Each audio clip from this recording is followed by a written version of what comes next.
When I first met him, I didn't know he'd change my entire world. I didn't know he'd pull me so close I could feel his heartbeat echo in my chest, and then push me away so violently I'd wonder if love itself was a lie.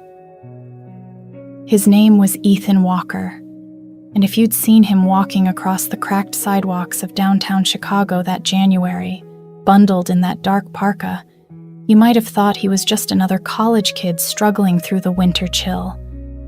But he wasn't just anyone. Not to me.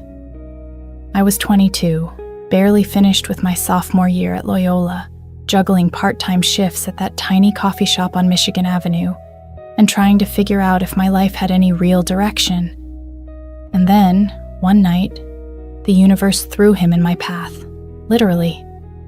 I spilled my latte all over him in line at Starry Cafe, and the world tilted. "Whoa, hey, watch it," he laughed, shaking off the coffee, though his eyes, blue, stormy, full of something I couldn't name, lingered on me longer than politeness demanded. "I'm so sorry," I stammered, grabbing napkins. I'm an idiot." "You're fine," he said. And that smile, that small, crooked grin, made me feel like the world had just tilted in my favor instead of against me. His voice had a calmness, a softness that masked the chaos he carried. And oh, he carried it. I'd find that out soon enough. We started seeing each other. Coffee dates turned into late-night walks along the frozen Chicago River. We'd talk for hours about music, movies, dumb stuff, deep stuff. I learned his favorite band was The National, that he loved old bookstores, and that he'd lost his mom when he was 16, a wound he carried like a hidden scar. I fell hard, and he fell too, but cautiously, like he was afraid of letting anyone close. He'd tell me stories about his dad leaving after the funeral, the fights that had broken him, the nights he'd stay up wondering if he was even capable of being loved. And every time he said it, I felt this ache in my chest, because I wanted to be the one to fix him, even though I knew I couldn't.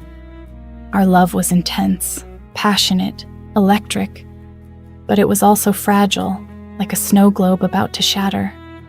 We laughed until our sides hurt, kissed until the cold Chicago wind bit our faces, and cried until our tears blurred the city lights. But then the fights began. Little things at first. A misunderstood text, a canceled plan, then bigger ones, yelling over stupid arguments, doors slamming, icy silences that stretched for hours. I remember one night in his tiny apartment near Wrigleyville, the argument spiraled so fast, so violently, that I left with my coat barely zipped, my scarf dangling, and my heart in pieces. "I can't do this anymore, Ethan," I screamed into the dark hallway, my voice echoing off the brick walls. "I can't keep fixing what keeps breaking." He didn't chase me, didn't call, didn't text. I don't think he even moved from the spot by the door. That was the beginning of the end, though neither of us wanted to admit it. Weeks passed. We tried. God, we tried. But every conversation ended in tension. Every touch was weighed down by mistrust. Eventually, it broke completely. He said the words I'd feared. "Maybe we're not meant to be, Sophie. Maybe love isn't enough." And just like that, I felt the air leave my lungs. The cold Chicago winter suddenly felt like it was inside me.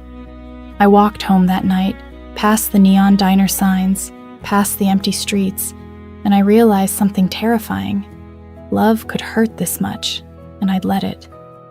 We didn't speak for months.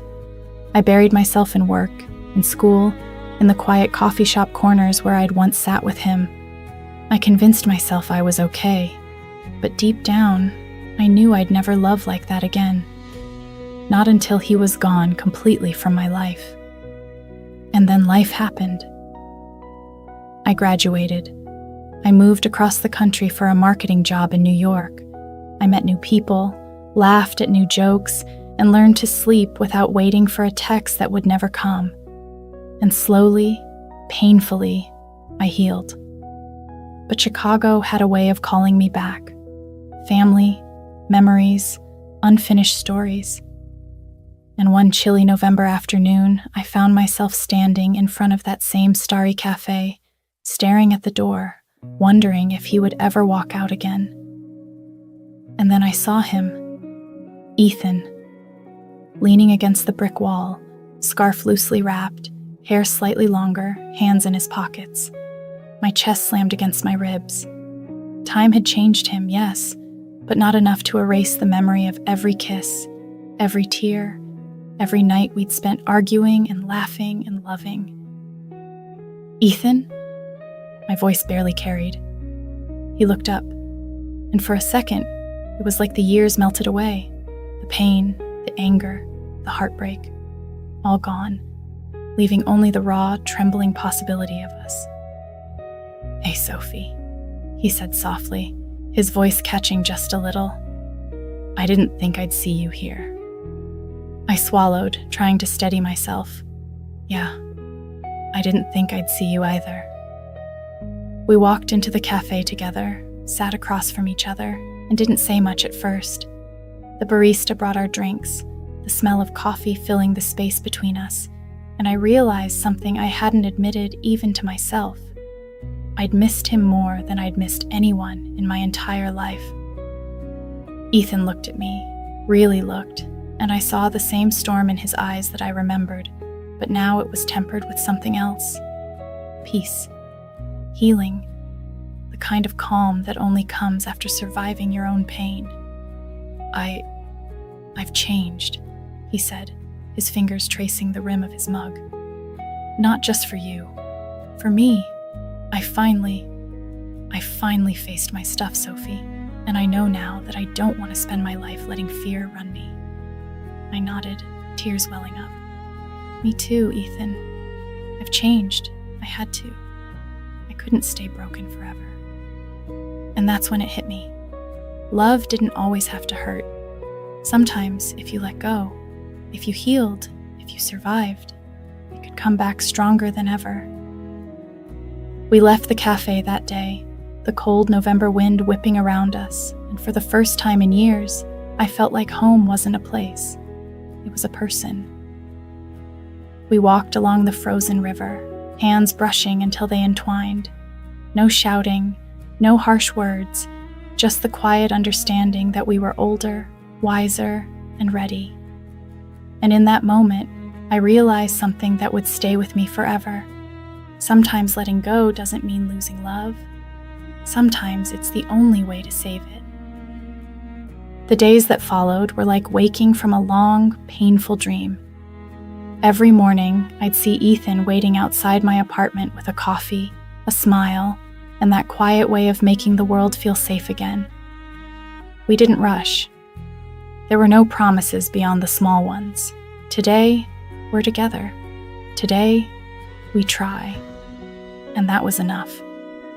But old habits die hard. The intensity, the passion, the deep-seated fears we'd carried for years, they didn't just vanish. One night, sitting on the rooftop of his new apartment near Lincoln Park, I saw the familiar flicker of doubt in his eyes. I don't want to mess this up again," he whispered, the city lights reflecting in his stormy blue eyes. "I can't go through losing you. Not again." I took his hand. "You won't. Not this time. We've both grown. We know what we're worth." And somehow, that small promise felt enough. It always did with him. Our love wasn't perfect. We argued, yes, but now it was different. We listened, we learned, we apologized. We loved with open eyes instead of blind hearts. And it was beautiful. But life, as it always does, tested us. Ethan's father fell seriously ill, and the old family trauma came rushing back. Nights filled with hospital visits, tense conversations, and memories that refused to stay buried.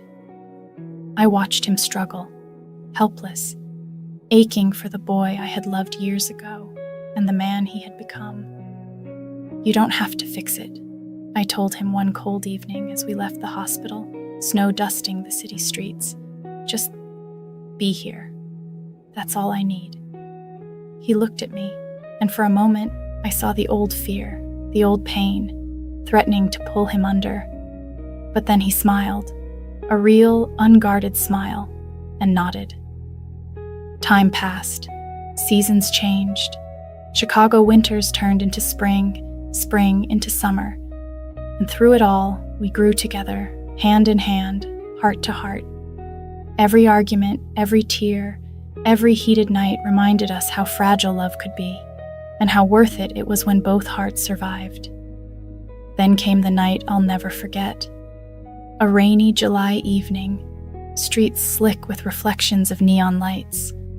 We were at our favorite diner, the one where I'd spilled coffee on him all those years ago. Sitting in our usual booth, he reached across the table, took my hand and said, "Sophie, I want to promise you something, not just today, not just in this moment. I want forever. I don't want to let go ever again."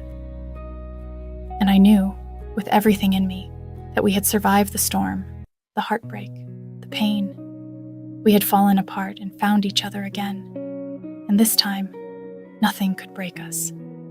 He kissed me then, softly, passionately, and I realized love wasn't always about intensity or chaos. Sometimes it was quiet. Sometimes it was knowing someone had your back no matter how dark the winter got. Sometimes it was survival. Years later, when I think back to that first latte, that first argument, that first heartbreak, I don't feel regret. I feel grateful. Grateful that we loved, lost, and found our way back to each other. Grateful that letting go had been the hardest but most necessary thing we'd ever done. And every time we walk along that frozen river, now melted into a golden autumn, I hold his hand a little tighter and whisper into the wind, "See? We made it. Through everything. We survived. And this is love."